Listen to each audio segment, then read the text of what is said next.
All right, we're going to take a look at pollution and how to analyze that with this model. This model is particularly appropriate for pollutants for which we can take a direct approach to. In other words, where we can directly measure and, by various policies, constrain the emissions. If we can't measure the emissions, it's pretty hard to directly address them. We can indirectly address them. That's another lesson for another time. All right, so we're going to look at pollutant Z in region B. So, for example, this might be nitrous oxides in the Los Angeles air quality basin. So that's what we mean by this generic titling. Okay? And very important here to have a firm understanding of what we got going on here on the X and Y axis. Got the big letter A over here, pollution abatement. Okay, we always want to do these graphs where we look at the marginal cost of something and the marginal benefit of something. We always want to do that in terms of a good. That's not always done in the case of these pollution analyses. Over here are emissions. Emissions are bad things, not good things. Okay, so we want to talk about emission reduction, which is what abatement means. Okay, so for example, over here at the origin, we have no emission reduction, just the free market in action. And one of the weaknesses of the free market is that in some cases, the property rights are such that polluters are forced by competitive pressures to ignore the effect of their emissions on third parties. Okay, so the origin over here, quantity of 0, means no emission reduction, unlimited, free market-based emissions, whereas over here where it says 100%, that means that there are no further emissions. Okay, so that's going to cost some money, right? We're going to have to constrain the emissions, right? Cap the smokestack, change the way we make the products, whatever, so it's not free. Okay, but when we're at 0 emission reduction, 100% emissions, it can be quite valuable, right? High marginal social benefit for emission reduction, right? Cough, gasp, right? Lots of emissions out there. That's what this means. Okay, it can be very valuable. And hey, when there's dirt and crud everywhere, it's not easy to get rid of it. It's not hard to get rid of some. It is easy to get rid of some of it. So the marginal cost to producers or to society as a whole, which I'm assuming is going to be the same thing in this case, and it typically is, can be quite low when it's dirty. Think about your house. When it's really dirty, it doesn't take much effort to clean it up a little bit. Okay, and it's worth a lot to clean it up some. Okay, now once you're way out here and your house is almost spotless, to clean it up a little bit further would be very costly, right? Because you'd have to hunt down the dirt. You'd have to really look hard to find it, and it might be really stuck on there. So anyway, that's what we're getting at here. The cleaner it is, the cost of additional cleanliness gets higher and higher.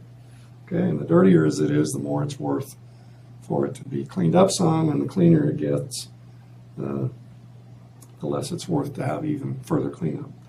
And speaking of that, look at this number 700 over here. Right, our marginal social benefit, right? Avoiding damages is what this is about. Okay, right? Emission reduction avoids damages. Right? So that's what's going on here. This says that there are no further damages to avoid when there's still emissions left. Now, that might sound kind of strange, but hey, it was true, and it always is true, that, well, not always, almost always true, that the environment has some process, some ability to process, dilute, whatever, some amount of these emissions. In this case, that quantity is 100. No, not that 100. 800 minus 700 is the 100. Right? It takes emissions of 100 for emissions of Z become pollution.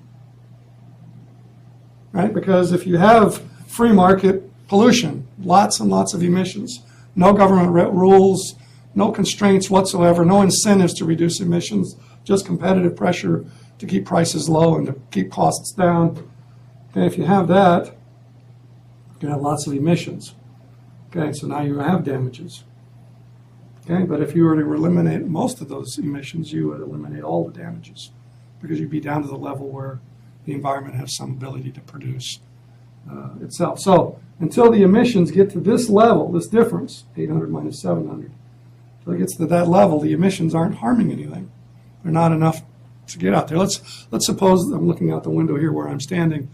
We had just a couple hundred cars out there every day instead of thousands. nobody would notice the air quality effect. In fact, today is so beautiful, even with thousands of cars out there. You know, the skies look clear and everything looks great. But for sure, if we had almost no vehicles, their emissions would not be noticeable. Okay, another example that people tend to remember. Let's say you have a crowded swimming pool, and one person takes a leak in the swimming pool. Is anybody in the swimming pool going to notice? I kind of doubt it. How about if everybody in the crowded swimming pool takes a leak in the swimming pool? Yes, now the emissions have become pollution. Okay? Okay, so there's a threshold, there's a dose issue here that says up to a certain quantity, emissions are not pollution. And pollution, then what is that? What does pollution mean then? Damages are occurring. When is pollution a problem? If the damages are not compensated for. See, there's two ways to not have a pollution problem. Emissions below this level or compensation. So for example, let's say somebody throws a bag of trash in my lawn every morning. I'm not too happy. What if they also stick $10 in my mailbox? Doing the advanced math there, 365 times 10, that's $3,650. And all I got to do every morning is go out there and get rid of a bag of trash. I'm in. I'm good for that. Okay, I'm weighing my marginal benefits and costs, and I'm saying, I think those damages have been compensated for, maybe overcompensated for. What would happen in the real world if that was a norm? People would be moving next door saying, boy, I sure hope that person throws a bag of trash and leaves $10 next to in my mailbox. See, market entry.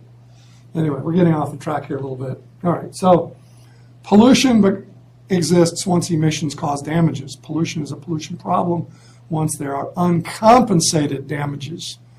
And then one more threshold to go. Pollution problems become policy relevant pollution problems if the benefits to society of doing something about it exceed the costs to society.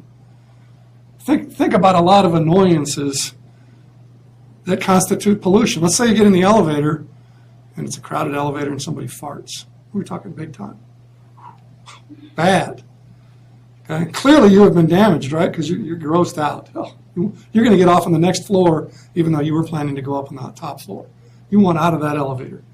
Now, is that a bad enough problem to pass a law and have fart cops? I don't think so. I think that's a pollution problem, for sure. I don't think it's a policy-relevant pollution problem. The policing of it, doing something about it, regulating probably would cost way more than the occasional, I want out of this elevator fast kind of annoyance, right? Damage. Okay, so you get the picture.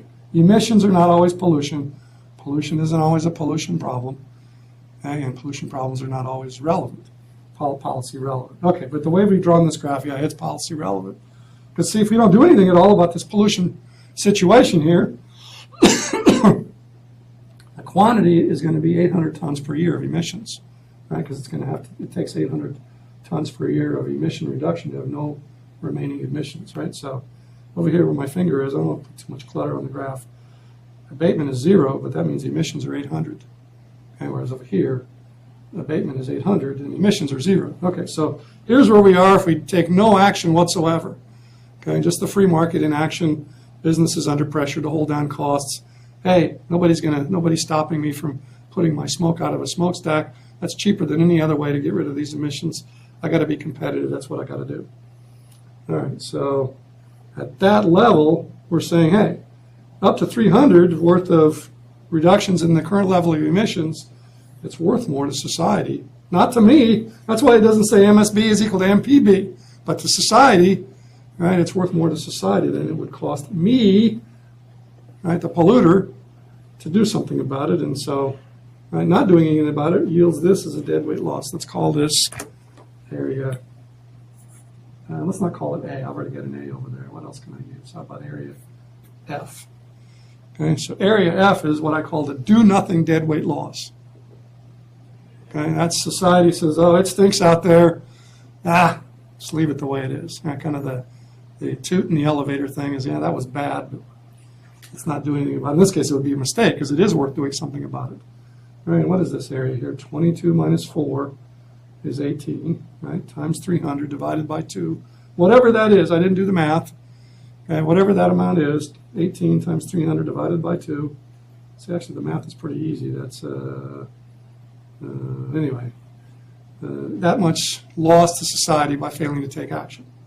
Okay, so let's see, we'll do the calculation here in a minute. 2,700. Okay, so 2,700.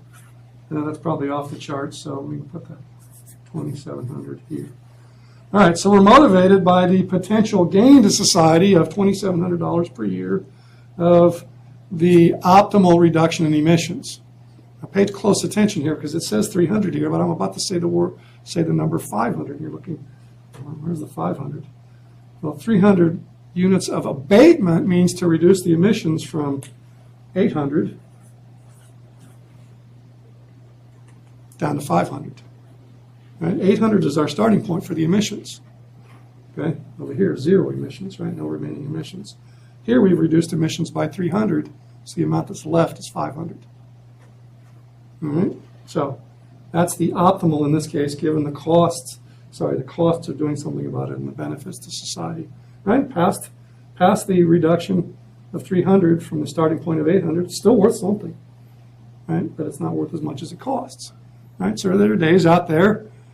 Pointing outside here in San Antonio, Texas, where this is being recorded. There are days out there when the atmospherics and, it causes it's hazy, a little bit coughing, especially if you already have respiratory problems, right? It's worth something to do something about it, but in many cases, we leave it as is because it costs even more.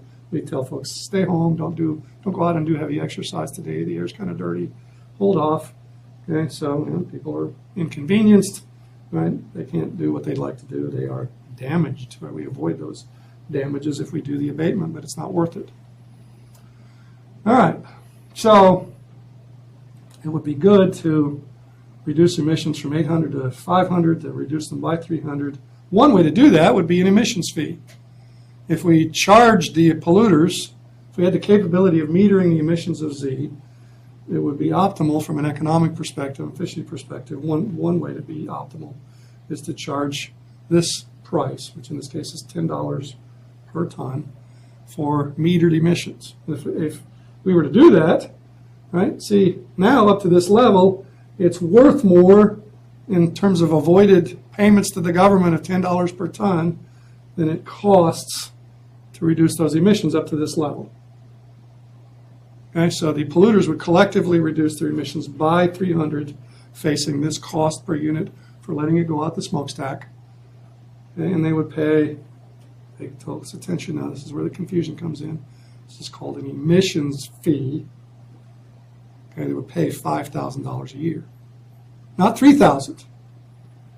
Right? We're charging for the emissions that are left after they start at 800 and reduce by 300, 500 is left that they have to pay this $10 per ton on. The common mistake is 10 times 300, that's 3,000. No. We're not charging them for their emission reduction. We're charging them for what's left after emission reduction has occurred. Now over here, I'll say that again because that's an important message. Just to use some time and while that distills a little bit. Over here where I'm pointing, let me call this G. It's not quite a perfect triangle because of this piece down here. G is what we call the overkill deadweight loss. I have other names for it when I've had a beer or something, but when I really want to get under somebody's skin. This, we have a law called the Superfund for toxic waste sites, and we need to do things about toxic waste sites. But the law was written so that dirt has to be clean enough to eat, not explicitly. It doesn't say in there, hey, this dirt's got to be clean, but the standards have evolved so that the dirt has got to be so clean that you could practically eat it. Not just clean enough for kids to play on it or for other businesses to be built on it safely. Overkill, right? So if we mandate zero emissions, okay, we're way past the efficient level. Sure, it would be nice to have zero emissions. But hey, the last time I checked, and I was at the Census Bureau website the other day, there are 323 million Americans. Most of those live in large cities, close contact. We're not going to have zero emissions. It's not going to happen. It's going to be too costly. Okay, so when we insist on zero emissions or something, we incur this deadweight loss. Okay, this area G, which is kind of like a trapezoid and a triangle. You could fake it and make it look like a triangle. I'm not going to estimate it because that was much more numbers. right? But past 300, right? From 300 to 800 in terms of emission reductions, to get all the, right, the additional cost is way more than the additional benefit, and the last 100 has no value whatsoever. And yeah, nice to have zero emissions, sure would be cool, but hey, we can't tell the difference between emissions at 100 and emissions at 0.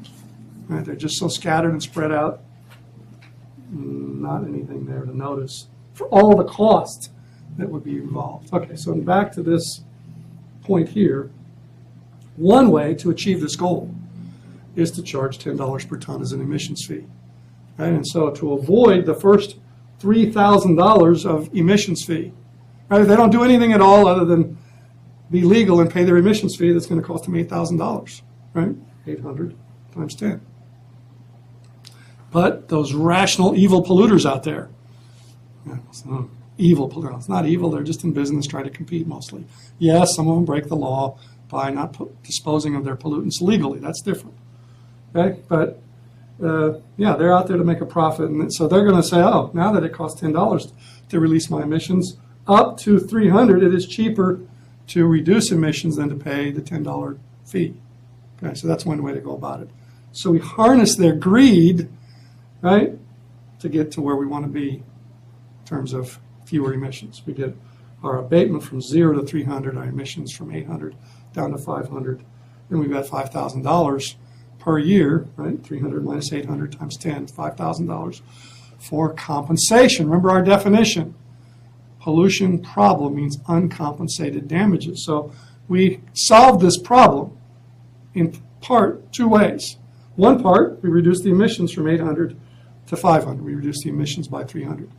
And for the remaining 5,000, we've collected money to either mitigate the effect of those damages or just to directly compensate those that are harmed. Okay, now that's not the only way to achieve this optimal level. Another way that you may have heard of in the global warming debate is called cap and trade. Okay, so we would say, okay, we're going to allow 5,000 because of the economics. We're going to allow 500 tons per year of Z in region B. How are we going to do that? How are we going to get it from 800 to where it is now down to 500? Oh, we'll cap it at 500 emissions. Okay, that will force a reduction of 300.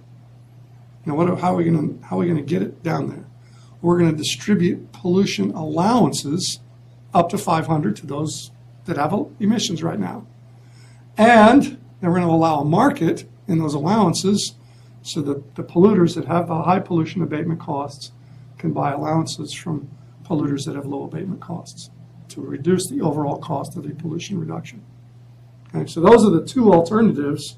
Emission fees, charge this, basically renting the right to release emissions into the environment, say the property right's been claimed by the government, or cap and trade, where we limit the emissions to a smaller quantity than we currently have.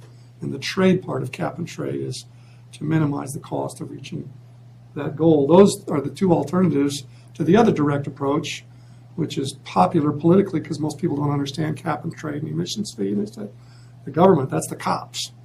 They're going to make those bad old evil polluters reduce their emissions. They're just going to mandate it. Command and control. So that's the alternative, is just to command and control emission reductions to 500. But see, compared to the cap and trade, that costs a lot more because we don't have that market mechanism for the high cost polluters to sell off some of their responsibility to low cost pollution reducers that achieves the same objective but at a lot lower monetary cost.